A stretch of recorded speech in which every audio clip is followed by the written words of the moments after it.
Hi, Ismi Prince. എല്ലാവർക്കും black town യൂടി ചാനലിൻ്റെ പുതിയൊരു വീഡിയോയിലേക്ക് സ്വാഗതം. എന്നൊരു വിശേഷങ്ങൾ എല്ലാവർക്കും സുഖമല്ലേ? എല്ലാവരും ഹാപ്പിയല്ലേ? ഹാപ്പി ആയിട്ടിരിക്കുക. And think up and I was to go on always പോസിറ്റീവായി.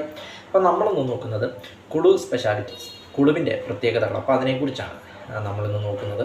ഹിമാചൽ പ്രദേശിലെ ഒരു പ്രധാനപ്പെട്ട ടൂറിസ്റ്റ് കേന്ദ്രമാണ് കുളു എന്നത്. ഹിമാചൽ പ്രദേശിലെ ഒരു മുനിസിപ്പാലിറ്റിയും അതോടൊപ്പം ഒരു പ്രധാനപ്പെട്ട പട്ടണവും അതോടൊപ്പം കുളു ജില്ലയുടെ ആസ്ഥാനം കൂടിയാണ് ഈ കുളു പട്ടണം എന്നത്. ഇതൊരു ജില്ലാ ആസ്ഥാനം കൂടിയാണ്, കുളു ജില്ലയുടെ ആസ്ഥാനമാണ്.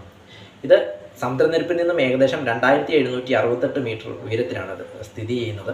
ഇവിടുത്തെ പോപ്പുലേഷൻ എന്ന് പറയുന്നത് 15836 18536 ഇവിടുത്തെ പോപ്പുലേഷൻ എന്ന് പറയുന്നത്. കുളു മനോഹരമായ ബിയാസ് നദിയുടെ കരയിലാണ് ഈ കുളു പട്ടണം സ്ഥിതി ചെയ്യുന്നത്.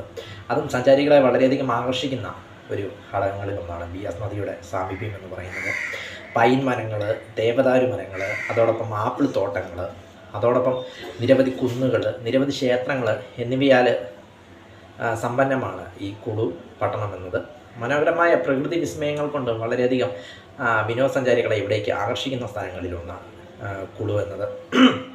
കുളുവിൻ്റെ ചരിത്രം നോക്കുമ്പോൾ കുളുവിന് ഈ പേര് വരാനായിട്ടുള്ള കാരണമെന്ന് പറയുന്നത് കുളുന്തുപീഠം എന്ന പേരിൽ നിന്നുമാണ് ഇത് കുളു എന്ന പേര് വരുവാനായിട്ടുള്ള കാരണമെന്ന് പറയുന്നത്. ചരിത്രം നോക്കുമ്പോൾ പണ്ട് കാലത്ത് ഇത്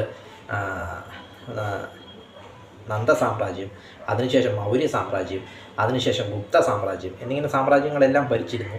അതിനുശേഷം മുഗൾ ചക്രവർത്തിമാർ, പിന്നീട് മറാത്തി ചക്രവർത്തിമാർ, അതിനുശേഷം സിഖ് രാജവംശം, ഇവരെല്ലാം ഇവിടെ ഭരിച്ചിരുന്നു. പിന്നീട് ബ്രിട്ടീഷുകാരുടെ കൈകളിലായി. പിന്നീട് സ്വാതന്ത്ര്യത്തിന് ശേഷം ഹിമാചൽ പ്രദേശ് സംസ്ഥാനം രൂപീകരിച്ചപ്പോൾ ഹിമാചൽ പ്രദേശിനോട് ചേരുകയാണ് ഉണ്ടായത് കുളു എന്നത്. കുളു താഴ്വരയിലാണ് ബിയാസ് നദി രൂപം കൊള്ളുന്നത്. ബിയാസ് നദിയുടെ ഉത്ഭവം കുളു താഴ്വരയിലാണ്. അതായത് മണാലിക്കും ലാർച്ചിക്കും ഇടയിലുള്ള ആ ഒരു മനോഹരമായ താഴ്വര കുളു താഴ്വര എന്നാണ് അറിയപ്പെടുന്നത്. ആ താഴ്വരയിലാണ് ബിയാസ് നദി രൂപം കൊള്ളുന്നത്. അതും മറ്റൊരു പ്രത്യേകതയാണെന്ന് പറയാം. മണാലിയിൽ നിന്നും ഏകദേശം 40 കിലോമീറ്ററും ഹിമാചലിൻ്റെ തലസ്ഥാനമായ ഷിംലയിൽ നിന്നും 209 കിലോമീറ്ററും രാജതലസ്ഥാനമായ ഡൽഹിയിൽ നിന്നും 470 കിലോമീറ്ററും അതോടൊപ്പം ഡാർജിലിംഗിൽ നിന്നും 2009 കിലോമീറ്ററുമാണ് ഇവിടേക്കുള്ള ദൂരമെന്ന് പറയുന്നത്. കുളു മനോഹരമായ കാലാവസ്ഥയാണ് മറ്റൊരു പ്രത്യേകത. ശൈത്യ കാലാവസ്ഥയാണ് ഭൂരിഭാഗവും ഇവിടെ നിന്നാണ്. ഇവിടെ അതും വേനൽക്കാലങ്ങളിൽ പോലും മാക്സിമം കൂടിപ്പോയാൽ 30 ഡിഗ്രിക്ക് മേളിലൊന്നും ഇവിടെ ചൂട് അനുഭവപ്പെടുകയില്ല എന്നതും മറ്റൊരു പ്രത്യേകതയാണ്. അതോടൊപ്പം തണുപ്പ് കാലങ്ങളിൽ മൈനസ് ഡിഗ്രി സെൽഷ്യസ് വരെ താഴെ പോകാനായിട്ടുള്ള ചാൻസും ഇവിടെയുണ്ട്. അത്ര മനോഹരമായ സഞ്ചാരികൾ ആകർഷിക്കുന്ന സ്ഥലങ്ങളിലൊന്നാണ് കുളു എന്നത്. ബിയാസ് നദിയുടെ സാമീപ്യവും അതിന് കാരണമാകും. വീഡിയോ ഇഷ്ടപ്പെട്ടാൽ ലൈക്ക് ചെയ്യുക, ഷെയർ ചെയ്യുക, കമന്റ് ചെയ്യുക, സബ്സ്ക്രൈബ് ചെയ്യുക. വീണ്ടും പുതിയൊരു വീഡിയോ കാണാം. അതുവരയ്ക്കും ടേക്ക് കെയർ, ബൈ.